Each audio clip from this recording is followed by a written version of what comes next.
Engaging.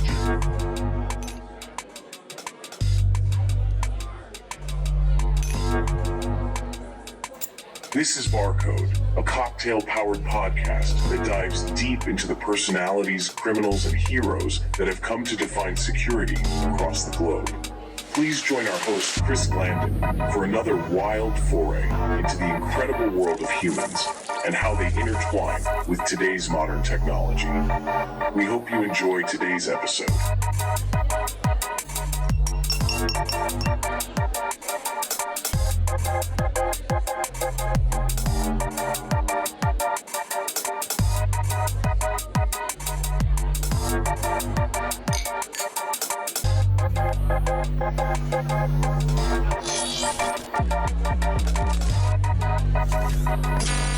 Five, four, three, two, one. Activate. Welcome to BarCode. I'm your host, Chris Glandon, and joining me today is Derek Fisher, an established cybersecurity and engineering expert with nearly 30 years of experience across financial, healthcare, military, and commercial sectors. Beyond his extensive career, Derek has made a lasting impact through his authorship, teaching, and countless contributions to the security community. Derek, thanks so much for stopping by BarCode, my friend. Yeah, thanks, Chris. Thanks for asking me on. I'm really looking forward to the conversation. Yeah, man. No, it's good to see you. I think last time I ran into you was at B-Sides Philly over there at Live Casino, I believe it was. Yeah. I love how security conferences are in one of the most highest risk places if you gamble. Yeah, I was going to say, yeah, if you gamble, it's a high risk environment. I always have to go in with a certain amount of money that I'm willing to lose because the house always wins. So you got to be willing to just pay for the entertainment for a little bit. So are you originally from Philly? So, I've been in the southeast Pennsylvania area for most of my life. In fact, I was born in and mostly raised in Lancaster. So if you're familiar with Lancaster, it's the horse and buggy Amish, type of environment, which I still work with my hands a lot. Like I love, if I see like a pile of wood somewhere, I'm always thinking about how I can put something together with it. And that's the honest to God truth. And I think part of that is from growing up, maybe part Amish. I don't know. Last name's Fisher, so it's entirely possible that I'm part Amish. But, I've lived in this area for most of my life. And so with the exception of a few stints, I spent some time in Florida working as a contractor in hardware engineering. But other than that, I've been in this area. And, it's a really good area for tech. There's a lot of different types of companies in the area, a lot of different industries that are represented. So I think it's a good area to be in terms of tech and also in terms of universities too. So I think the area is pretty ripe for good technical expertise and activities. And then of course you have like a lot of just natural, beauty in the area too, in terms of being able to go an hour north and be in the Poconos or an hour west and be out in farmland or, 2 hours east and you're at the beach. And so there's a lot of good things to offer in the area. Yeah. It's definitely a good hub. And I think the security community here specifically is a differentiator. And I've seen other local communities that aren't up to the same level, I think, that we are. So, and I know that you're heavily involved in the, security community here in Philly. So what type of, events or meetups do you typically take part in here in this area? Yeah, like the WESIS, Delaware Valley is a good one to go to. B-Sides, as you mentioned, is a great one. Secure World in the area is good. There's always a lot of good stuff in Philly itself, downtown, whether it's IANS or ISACA and some other organizations that will often pull together like experts from the area to, have just conversations. It's not, a lot of it doesn't have to be vendor driven type of events. A lot of them are geared towards meeting, people in the area and making connections. I know, Chris, you do a lot of like happy hours and things like that as well that are great events to be able to, just meet with other people, talk to them in a space that doesn't feel stuffy or like you're, in like a work environment. So you get a little bit more interaction, a little bit more back and forth, which I think is good. So And Yeah. you tend to run into the same people at these events. Like it's always, the more of these events you go, you're like, oh, hey, you see the same people, which is great because you get that sense of community that we're all, working towards. So it's good stuff. Yeah, yeah, you definitely see the same people, and I think that you're starting to see new people come too, because the word's out. There's these great events, and they're constant too. Like it's not like you have to wait a long time to hit another event here in the area, which I think is really good too. Yeah. So you constantly have that information being spread out to the community. Yep. So career wise, I'm curious to hear your origin story there, just in terms of sort of the elements that got you initially interested in security. Talk to me about some of those early career experiences that helped shape your path to what it is today. Yeah, I've been around tech for a very long time. My dad used to work at Commodore Computers, which for those that don't know, this was around the same time that Apple was born as well. In fact, the two of them were pretty much head-to-head competitors for a while. And so, we had stacks of VIC-20s, Commodore 64s and Amiga machines around the house. A lot of them were prototypes, not, ready for prime time type of stuff. So I think that really brought my interest into tech, which then led for me to get into the hardware aspects. That's where I got my start, was in the electrical, mechanical, directing and design work. So I did printed circuit board design. And, being able to, for me, the great part about that was being able to physically touch something that you designed. You sit down in a CAD tool, and you develop this, this circuit board based on a schematic, and you send it off, and a couple weeks later you have it, shipped back to you, and you look at it and you're like, yeah, I remember, laying this out. And so I think, again, that being able to touch and feel the technology that you created was also kind of very empowering and driving me further into the technology space. And so that shifted into software engineering and design, where I started working in C to develop RTOS, real-time operating systems for hardware. And that then led to me getting into a full software engineering role in .NET with a healthcare company. And at that point, that's where things started kind of clicking with security. I sat on the other side of the wall from the security team, just being in that ecosystem and being able to see the things that they were working on really intrigued me. And I think, especially in the healthcare space, where you don't have healthcare organizations, and I don't mean the company I worked for at the time was Siemens. They had deep pockets, right? But the people that we served and the companies and facilities that we served did not have deep pockets. Their core competency wasn't IT. Their core competency was keeping people alive and servicing patients. So you often had IT departments with a hospital with an IT department of one or two people.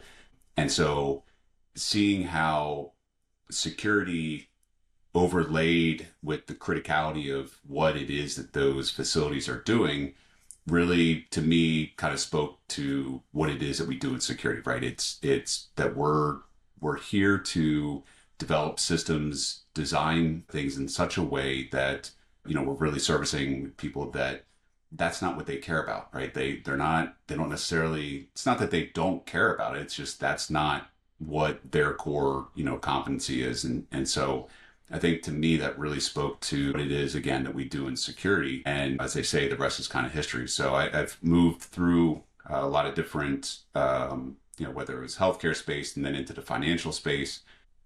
And that really just, each day is a new challenge. As we know, with when I first got into security, we started the cloud migration or a lot of cloud initiatives. And that was just a fundamental shift in the way that we design and engineer our infrastructure and the way we deliver services to customers.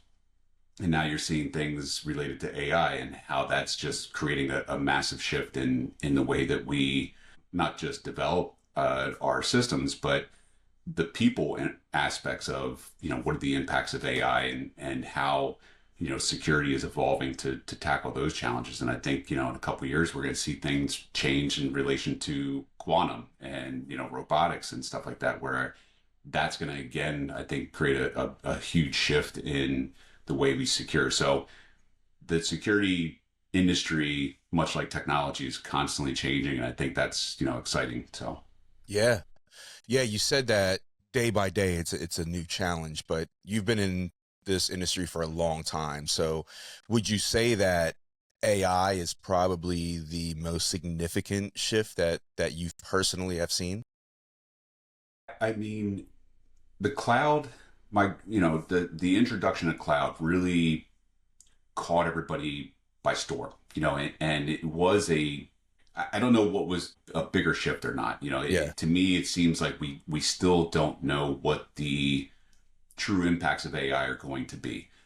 And I think that's part of the problem with like cloud. It was like, it hit us like a ton of bricks. And I always tell the story that where I used to work at Siemens, I could look across the parking lot and see the data center. That's where like all of our services ran out of, and it's like you could look across the parking lot, you could see it. Cloud just blew that up. Right now, it's you don't see anything across the parking lot but a bunch of cars. And so, but we kind of understood it pretty quickly. Like, it's like, okay, this is the new deployment model. Here's the services. We're going to release new services, and you can take it or leave it. Yeah. With AI, I think we're so in the middle of it right now that I don't know if we really know what the true impacts are. And then when you start combining the things that are going to be coming down the pipe, whether it's, again, as I mentioned, like robotics, so like what's the combination of AI and robotics going to look like? Those types of applications of artificial intelligence, I think, are still unknown. And we might be able to think about them in the sense like, well, this might happen or that might happen. And we know this in technology, that you never really realize how somebody's going to use a technology until it gets in their hands, right? Mm-hmm. We can say, okay, AI is going to revolutionize the way we do X, Y, Z.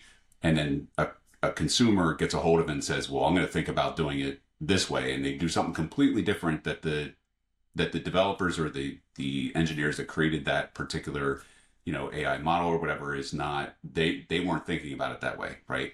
So I think once something gets in the hands of the consumer, we're then kind of reactive to how it's being used. And so I think, a couple of years from now, or, even shorter, a year or two from now, we're going to see completely different applications of AI that we're just not even thinking about right now. So I think to that extent, the explosion of AI probably is a more impactful revolution in technology.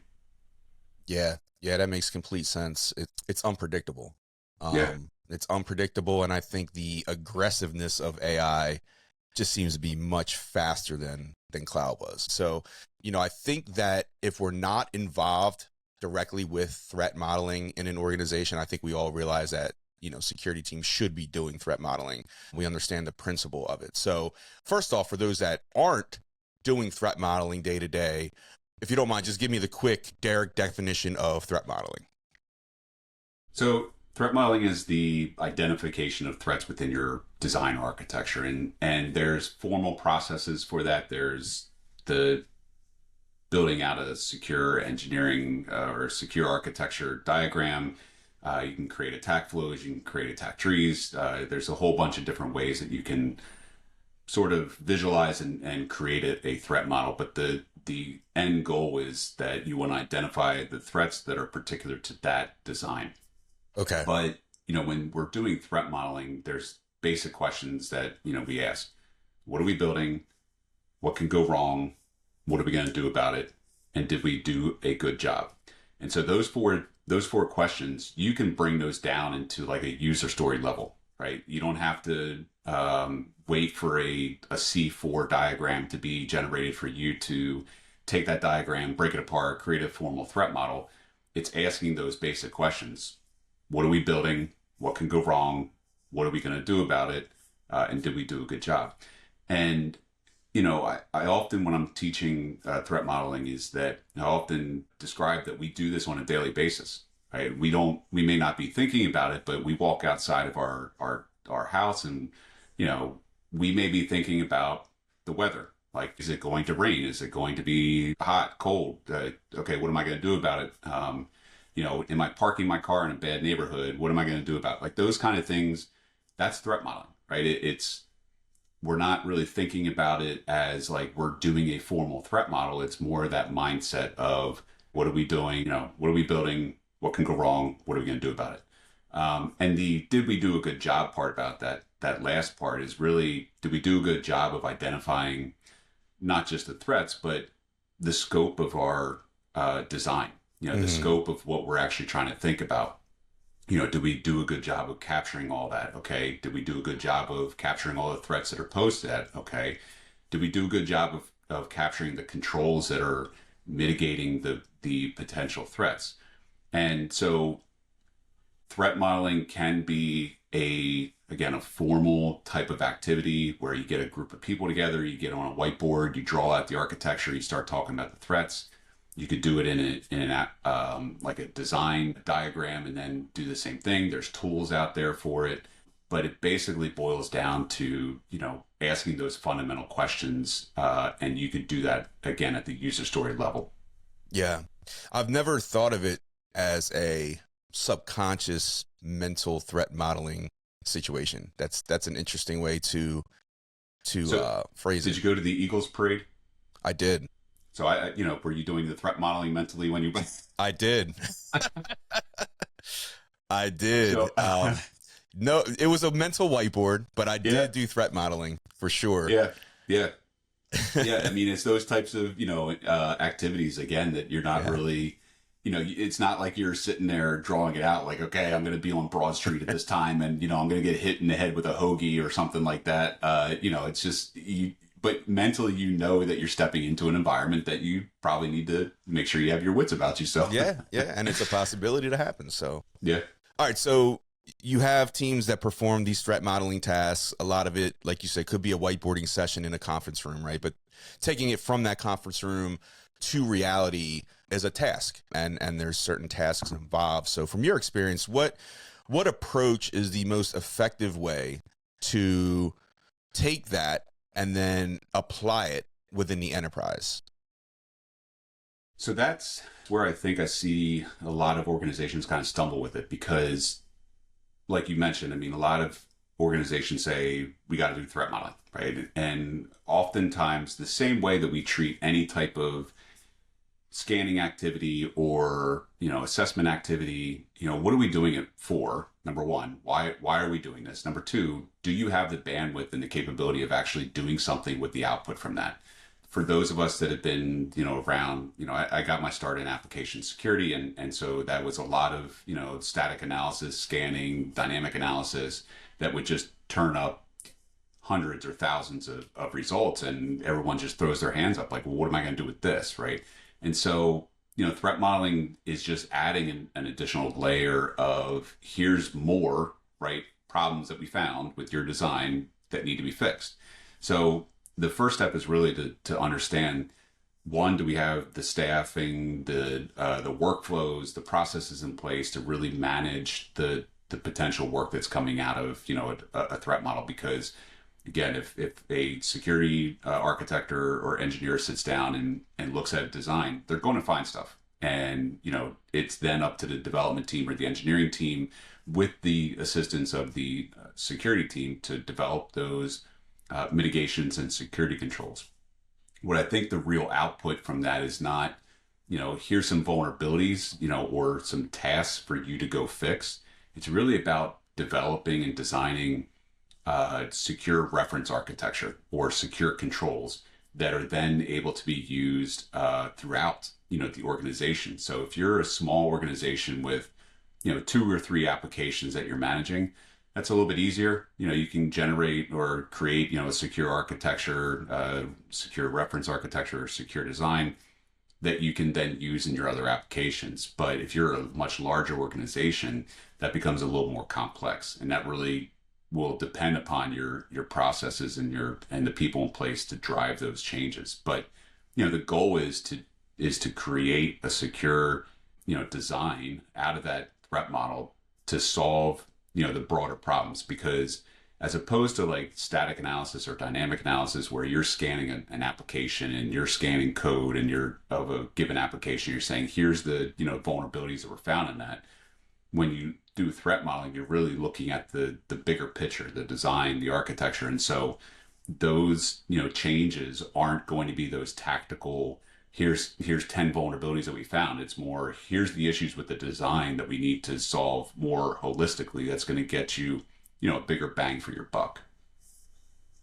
Got it. Yeah, I was going to ask you how you measure the success of a threat modeling exercise. And because I obviously, if you, I guess there's a testing phase, correct? Once you're going through that development life cycle or implementation life cycle where you are detecting architecture flaws and you're fixing them. Is there, I guess, a post-threat modeling testing process that can really say, look, we can check this off, we're good, move on? I think that comes down to the adoption of those secure patterns, right? So if Okay. if you have, let's say you're building a brand new application and you're, a mid-sized organization, you're building a brand new application. Are you starting from the floor of that application? Is it starting from those secure design patterns, right? Here's your secure design pattern for authentication. Here's your secure pattern for, data encryption and storage. Here's how you, and those again should just be puzzle pieces, right? That's the design, or the kind of the maturity of that design. Secure design is, are you putting those puzzle pieces together of known good secure puzzle pieces? And so to create that application. And so I think that's how you measure, is how much of your application is being, net new, untested architecture or design, as opposed to using the vetted, secure patterns that have been created for this particular organization or this particular set of applications. I know that's a little bit more, it's not the same as like saying, okay, let's run our DAST tool in a lower environment, and you found 10 vulnerabilities, but we run it in pre-prod and we found 0 vulnerabilities, right? That's kind of a good measure of like, okay, yeah, you fixed your issues. But we're talking about vulnerabilities as opposed to like secure design. That's a little bit different approach. So I hope that makes sense. Secure design is that meant more for in-house developed apps, or do you take threat modeling to applications or programs that are built by third parties that you're bringing into the environment? So you want to include those third party, whether they're SaaS APIs that you're using, or whether it's a third party app that you're bringing in, or product or library that you're bringing into your own design. Those still need to be included with the threat model. The challenge with that is that, and I often fall back to this type of position, is that if you can't change the code, then you can include that in the scope of your threat model, but you don't necessarily have the ability to modify the behavior of that third party component. That's not in your control. Mm-hmm. Right. What is in your control is the way that you are able to respond to potential threats coming from that component. So for instance, if you're and we're seeing a lot of this, especially related to supply chain type of attacks, but if your design is so tightly coupled to a component that you're pulling in from, an outside source, that, if you find out that third party has some vulnerability and it's critical vulnerability, are you able to cut yourself off from that? Are you able to replace that rapidly with something different? Those are the type of things that you need to think about in your threat model, is that what happens if this third party suddenly becomes malicious, or given the environment that we're in right now, what if we can no longer do business with that third party because of something, occurring more at the, global or national level? And so those are the type of things that need to be built into your threat model. You can't necessarily change the code, but you can change your reaction to it. Got it. So with AI becoming more incorporated into security operations and workflows these days, do you think that it will ever replace human-driven or human-based threat modeling, or do you see it as always being more of an augmentation tool with a human needed in the loop? I think I think threat modeling will eventually be done by artificial intelligence. And I think we're almost there now. So if you can go to a chat GPT or Claude or whatever, AI chat, client you're using, but you can go ask it like, hey, here's some thoughts around, or here's some specifics around the design that I'm working on. What are some of the threats I should consider? Right. And it'll spit out, a response to you. That's only going to get better as time goes. And I think when you couple that with the ability to be able to do character recognition and image rendering within AI to basically feed it a design diagram and say, here's a design diagram that shows, what my cloud, services look like and my deployment. Tell me what's wrong with this, with this design, or what could go wrong with this design, and it's going to generate a response. So I think, that's where we are today. We could do that today. As we get more into architecture as code and threat modeling as code, which exists today, those pieces being put together is just not far off. So what I would envision is that you get to a point where the code that you write, when you start a build in your CI loop, you create a build, it's going to take that code and generate like a YAML file that says here's what your architecture looks like. That YAML file gets put into something like Threagile or some other type of threat modeling scanning tool that looks at the YAML file and spits out a report that says here's all your potential threats. Again, those pieces kind of exist independently, and I think it's just a matter of time before they get put together. And to be honest, what's the difference between that and running a SaaS tool that just scans your code and says here's all your findings? You don't need, if you really boil it down, SaaS tools replace the need for secure code reviews.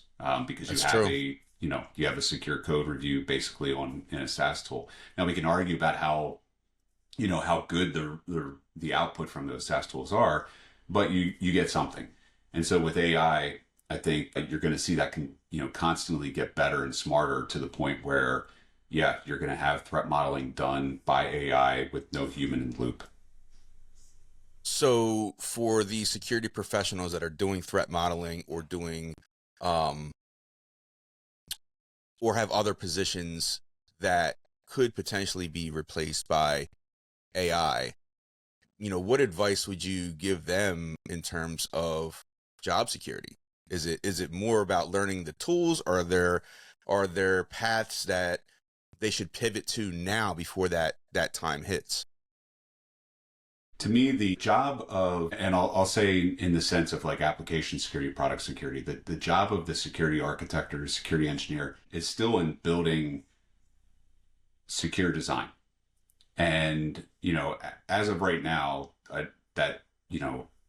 we can talk about what that's going to look like years from now. But as of right now, that's still what, to me, the security architecture, individuals should be focusing on is how do we take the output from those threat models and turn that into actual secure designs? Because the threat modeling is a tool. It's a means to an end. It's a means to identify threats that are posed to a specific design. Again, similar to any of the scanning tools that we use when we introduced SAST and DAST and SCA and all the other tools, it didn't necessarily replace a lot of people. It just altered the way that we did, work. And it shifted more to, okay, we got this information about what is wrong with our product and our design. So let's focus on what we can do to make it right. That equation hasn't changed. That's still going to be needed. So okay, that's where I would see, at least in the next couple of years. So there's hope then. Again, like it's one of those things where it's unpredictable. Yeah, exactly. You just don't know. 10 years ago, I mean, obviously AI has been around for a long time, but 10 years ago, if you mentioned AI in Philly, you were talking about Allen Iverson, Now it's like, now everybody knows what it's talking. Answer. Just curious, in your opinion, what is one of the biggest mistakes that organizations make when hiring security professionals? So, and I'm actually giving a talk about this at RSA, which should be fun. But the biggest challenge with hiring comes around creating a job description that actually meets the role. And I think for many of us that have been on either side, whether it's on the hiring side or being hired side, you look at the job description, it's generic. And and I'll admit I've done this myself as a hiring manager where I need to hire a security engineer. And it's like, all right, well, I'm not going to write this job description, from scratch. I'm going to go start with a template, whether it's the HR template or whether it's something, off of Google. And you might modify it a little bit, add some, color, add some additional details that are specific to your role. But in general, the job description and what the hiring manager, is actually requiring for that job, there's a misalignment there. And to be honest, like I was having this conversation last night, I think, to be honest, this may not be popular, but I think HR gets in the way as well, because there's certain criteria that HR just layers on top of that job description or that job posting that has nothing to do, with the particular role. And sometimes, the person I was having a conversation with said, they asked HR, like, well, why do you need, a CISSP for a project management role? And the HR lady said, don't know. I don't even know what a CISSP is. And it's like, okay, well, why is it on the job description then? And so those kind of things where I think it's just, it's very disjointed in the sense that what is being put out into the ether in terms of like, hey, I got a security engineering role that I need to fill. And you look at the job description and it's like, yeah, I don't know, maybe I fit this role, maybe I don't. And, what's all these certificates I need or certifications I need? And, and so I think, but the reality is when you get into that job, or if you land that job, it's like, it's nothing of what was described in the job description or what the interview even, entailed. It feels like we're very challenging environment. And I do mentorship with, not just with WESIS. I have a cohort that I'm mentoring right now, but I also, talk to a lot of my students that I teach at Temple and even just on LinkedIn, people that I talk to there. It's a very challenging environment for people to get hired.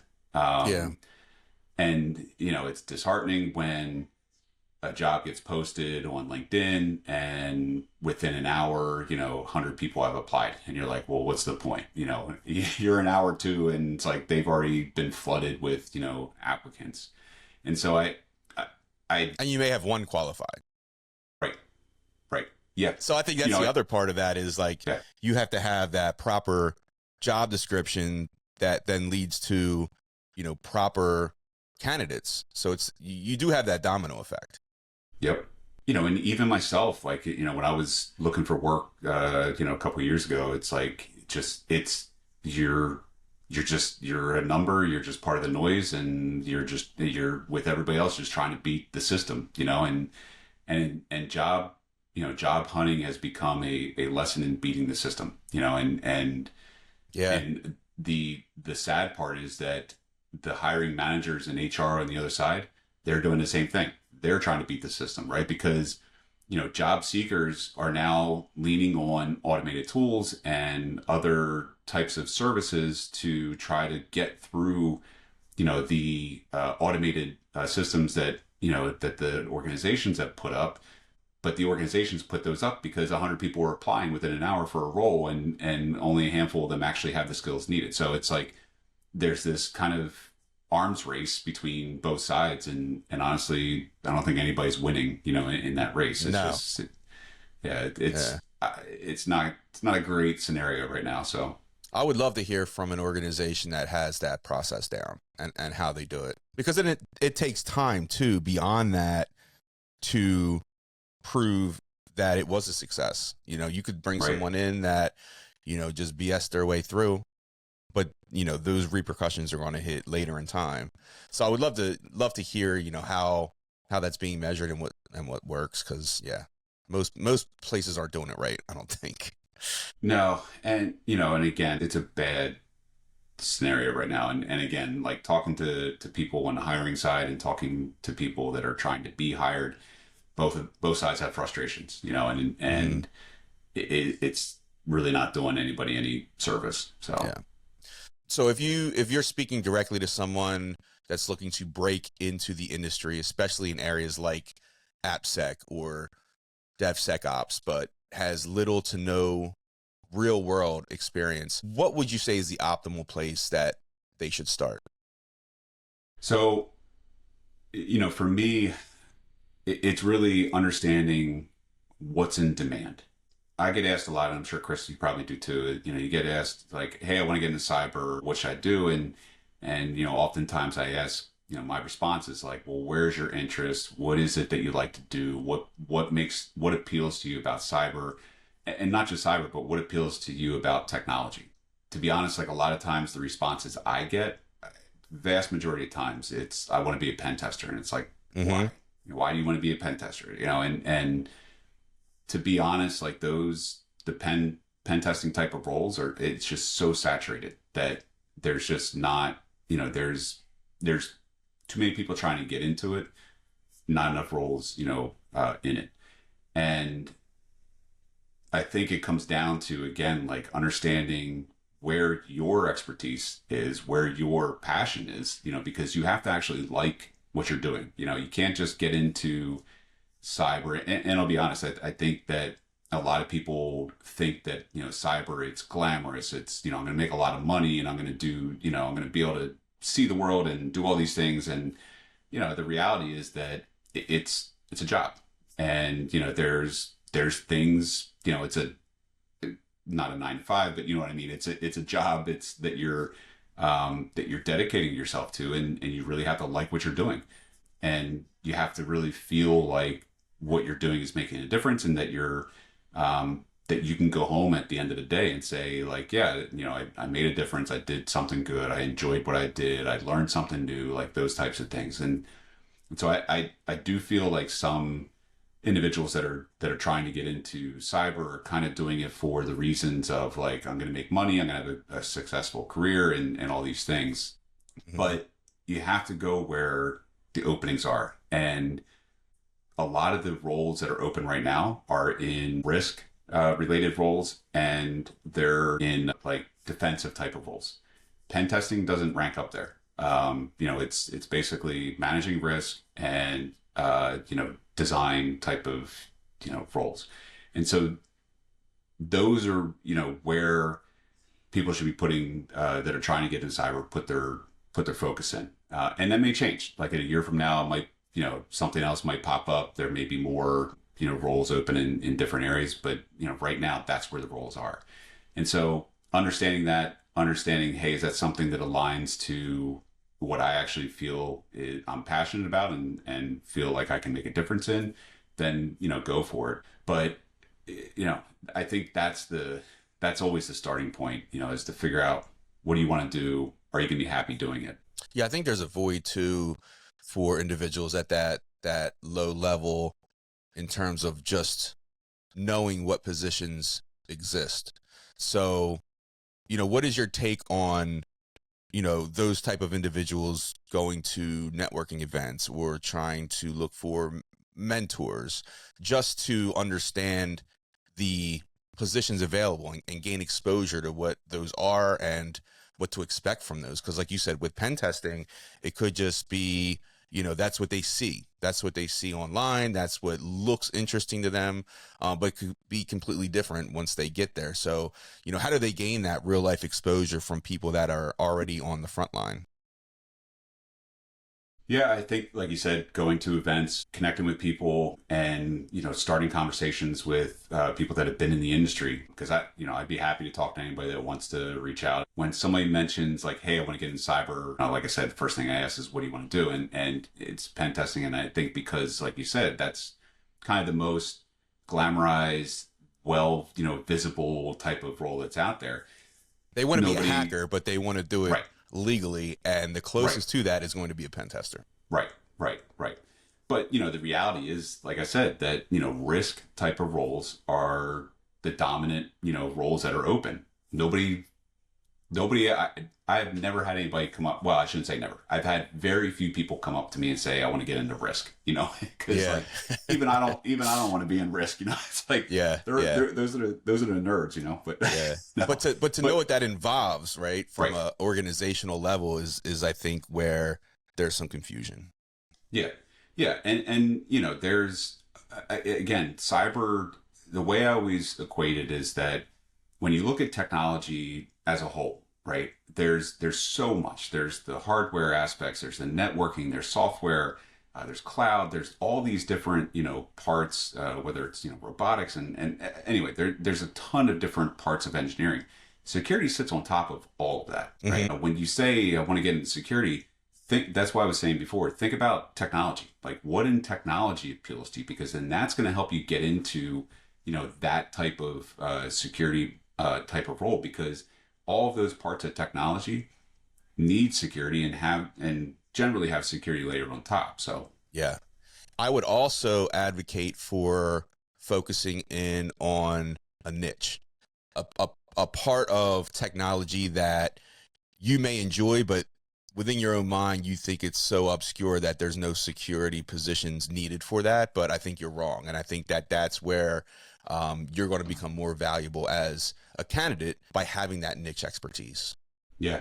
And 100%, because, for the longest time, I always thought of AppSec as being kind of a big, deal in security, only to find out when I talk to other people that aren't in AppSec or haven't been in AppSec, they're like, what is AppSec again? It's like, wait a minute, what? It's like, but like they say, the last thing the fish recognizes is the water, right? So if you've been in it, like, you don't realize how like small, of a part that plays, in the overall, security thing, security system. But so, you're right. I mean, find a niche, a place that either is just underserved or, maybe a future tech that is coming on the horizon that you feel like you have an interest in, and figure out, is there space in there for security to be layered in? Yeah. So I did mention this, but you currently teach software security at Temple University, and I'm always curious to know from the educator standpoint what the biggest gap is that you see between what students are learning in academia versus what they actually need to know in the real world, because it's often, very hard to replicate real world situations in a textbook or in a classroom. So is there a challenge of preparing students for industry work? And are there areas where schools need to do better, in your opinion, at applying more practicality for our future workforce? Yeah, I mean, and I experienced this myself, and I'm sure like plenty of others have as well. But like I graduated with computer science bachelor's, and when I got out into the real world and got my first software engineering job, my degree prepared me absolutely zero for that role. It's the mundane things like, we didn't learn about source code management in my bachelor's degree. We didn't learn necessarily about, the testing cycles and deployment into production and how to manage that in operations. And so those kind of things are the things that you learn on the job. And so, yes, you learn how to write code, not great, but you learn how to write code, and it gives you, to me, university gives you the training wheels to prepare you to actually get out to take your first ride on that bicycle. But the job takes those training wheels off, right? And gives you like the real world experience. And you're going to fall off your bike. You're going to hit a tree. You're going to, do all those things. But, those are the experiences that you start building up. So I think when universities are looking to prepare the next generation to get into a workforce, they have to be able to provide some type of real world experience. And that often comes from partnering with companies in the area Internships are a great example, right? If you can land an internship, that gives you that exposure to some real world type of environments, but they're often short lived. You don't always get real experience as an intern, right? You're not, and again, this is a blanket statement. I'm not saying this is the way that it is everywhere, but you're kind of given a pet project or something like that to say, okay, here, go off and, do this for your 6 to 8 weeks or a couple months or whatever. And then report out at the end and you're good to go. So I think where we can, better partner with organizations in the area and really provide our students the opportunity to get their hands dirty in a real environment and actually do productive work for an organization. I think that's where you're gonna get the most, because teaching from a textbook, getting through your 30 classes or whatever you have to take to get to your degree, you're going to be academically ready, but you're not going to be real world ready. And we are trying to do that with Temple. We are looking to see how, especially in our cybersecurity program, how we can align our students with real world projects for some of the local companies that we have so that they can get that hands-on experience. So speaking of our future workforce, you wrote Alicia Connected, which is a book series that introduces kids to cybersecurity. If you don't mind, talk to me a little bit about that, and what was your inspiration for writing that? Yeah, so I wrote it at the time when my daughter was around the age of the main character. And, I had been in cybersecurity for a couple years at this point. And so I decided that, hey, it'd be good to kind of give back to the next generation. And I had never written a book before, definitely not a children's book. So that was always, kind of a bit challenging. I do remember, I think, I know we were heading on vacation and I was actually writing in the car while my partner was driving. And I think I actually wrote it through the pandemic and got it released, afterwards. So it was like one of those things where it's like I had time on my hands. The topic really kind of resonated with me. I had a daughter that was at that age. And the topic resonated with the time too, I think, because during the pandemic, everything was virtual. Everything was virtual. Yeah. Yeah. And a lot of kids were getting introduced to technology who maybe prior to that, their parents were kind of keeping it at arm's length. But at that time, you didn't have a choice, right? You had to kind of set them up with the technology. And it has definitely been, since then I've written 2 other books. So there's a 3-part series of the book. Nice. But, it really is a very challenging environment for parents. We give this technology to our kids, and I always kind of liken it to, giving a car to a 10-year-old, right? And because it's a very similar situation, right? The child's not ready to be able to manage everything they have to manage, in that situation. And, we all know what the internet looks like. And, even adults with, thick skin and the ability to kind of like let things roll off. Still disturbing. Yeah. You get one, negative comment and you're like, your whole world collapses. And it's like, and yet, we're adults and we can kind of like brush it off. But for kids, it's just a totally different environment. And I feel for a lot of parents that are struggling with that topic and trying to get their kids to either, use technology in a way that is appropriate or completely keep them away from it. And I could go on for a long time about it, but there's a lot of different challenges in that space. And it's heartbreaking sometimes to see, parents that have had, tragedy from these devices and from the, exposure to things like social media and the different challenges they face. And it's heartbreaking. So yeah, I know we could talk about this for a long time, but if you just have one moment, what is probably the biggest security challenge right now for our next generation? Is it the AI deception techniques now? Is it just what should parents be aware of today? I think, technology is just going to be everywhere. And, we're seeing that more and more where it's just, I'm within arm's reach of like, multiple devices and, it's going to continue to just be pervasive. And I think Constant connectivity.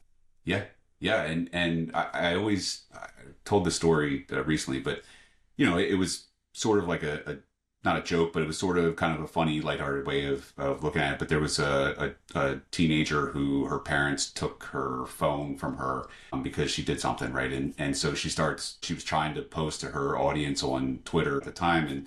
And so her parents took the phone. And so next thing you know, it shows her like posting from like the refrigerator, because it's like she managed to somehow log into Twitter on the refrigerator and send a tweet, from there. And it's like, kids will find a way to get around this stuff. But again, it was kind of like a lighthearted way of looking at it. But at the same time, I mean, it's everywhere. It is everywhere. And so this comes back down to the fundamentals of parenting. To be honest, is you have to be able to have open conversations with your kids. You have to be able to know what's going on in their lives. You have to be able to have real conversations about the dangers that are on the internet, because they're not getting any better. It's the bar keeps on getting lower and lower. And I think, with, like you mentioned, with AI, being able to tell whether something is false or not has become a skill, right? To be able to see through some of that stuff. It's just like,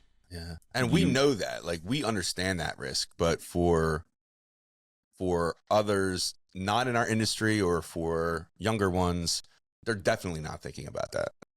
Yeah. And even for us, sometimes it's hard. It's like you almost have to take everything that you see on the internet as false as your default, right? And then, yeah. And then like, slowly start piecing together whether it's actually true or not. But you have to start from like, this is fake, right? And then build from there, because it's just, and again, those are the things I think we need to tell our kids, is that like, nothing you read on the internet, it can be trusted, because anybody can put anything up there, and it doesn't necessarily mean, and it's a shame that that's where we are, because the promise, you go back to the origins of the internet, and it was information sharing between universities, right? That's how the internet started. Mm-hmm. And the purpose of that was to share information that was academic, legitimate, could be trusted. And then, you slowly morph into where we are today, where it's like, I can't trust anything I see on the internet. So yeah, it's completely reversed. Right. So looking ahead, whether it's AI, whether it's product security, or even just the industry holistically, what would you say are the trends that you're most excited about? Are there any breakthroughs on the horizon that have caught your attention at the moment? I don't know enough in either of these spaces, but the two things that I think are going to be interesting are, the robotics, and when I say robotics, I mean physical robots, and how that's going to change what our society looks like. We've grown up, watching sci-fi where androids are everywhere, and, then you get to, certain, sci-fi movies where like you can almost not distinguish between an android and a person. Like, I'm a huge fan of Blade Runner, and that's kind of the premise there, right? So I think that we're going to see that in our lifetime, probably not too far off. And so that, to me, I think from a security perspective, that's going to be challenging, right? And that will really, really change the way society, I think, operates. And, the other thing is quantum. I'm really interested to see how that, the impacts of quantum to not just, not just to security, but just in solving problems that we have nationally and globally. I think that's going to be a very, interesting space going forward. And again, I don't know enough. I mean, I know enough to be dangerous in those spaces, but I don't know enough. But I'm sure that as things progress, it's going to become more ubiquitous, the same way that AI is today. And of course, like we were talking about, I think AI is going. we're just not going to know what it's going to look like. And who knows what the combination of any of those, whether it's AI and robotics and quantum, what is that going to look like, a couple years from now. So Yeah. there's a lot on the horizon. The one thing you think about, I'm a big history buff. And so even going back to thinking about, early man, could you imagine fast forwarding somebody from 2,000 years ago, 3,000 years ago to today? Like their minds would just be blown, like, Yeah. it's crazy to think how far we've come in a short period of time. And when you look at the progression of technology, it's really a very small window. We went from the Wright brothers flying a plane in North Carolina off of a sand dune to putting a man on on the moon, 60 some years later. I mean, that's insane. Man. So I think, we're going to see just this rapid evolution of technology, and I think it's going to be, interesting. So that's insane, man. Now reverse that. Say that you went 2,000 years back, or even let's say you went 100 years back. Knowing what you know today, would you be able to explain to somebody how to reproduce that to get to where we are today? Man, I don't think so. I think that I'm like, with all this knowledge I have, if I go back, it's going to look no different than what it did, because I would have no way on even plotting that evolution. Yeah, because I don't know how that shit works, but like they would just laugh it off. They'd be like, okay.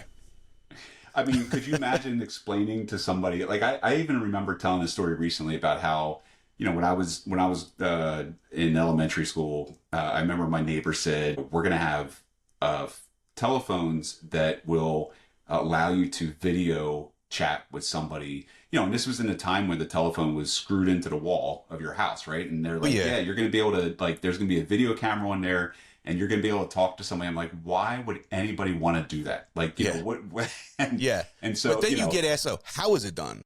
And I'd just be like, I don't know. It's just done. Yeah. It's magic.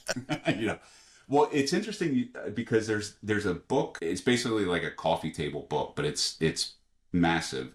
And it's like something about like how to restart civilization, right?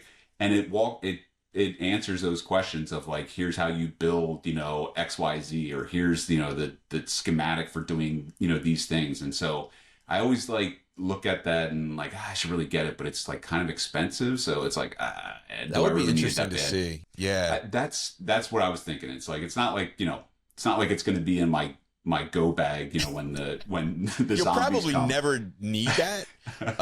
But I always think, man, if I'm in that situation, like, I'm sorry, I can tell you what it's going to be, but I can't help you build it. That's it is what it is. So I mentioned before, you're in the Philly area. We often run into each other at different events.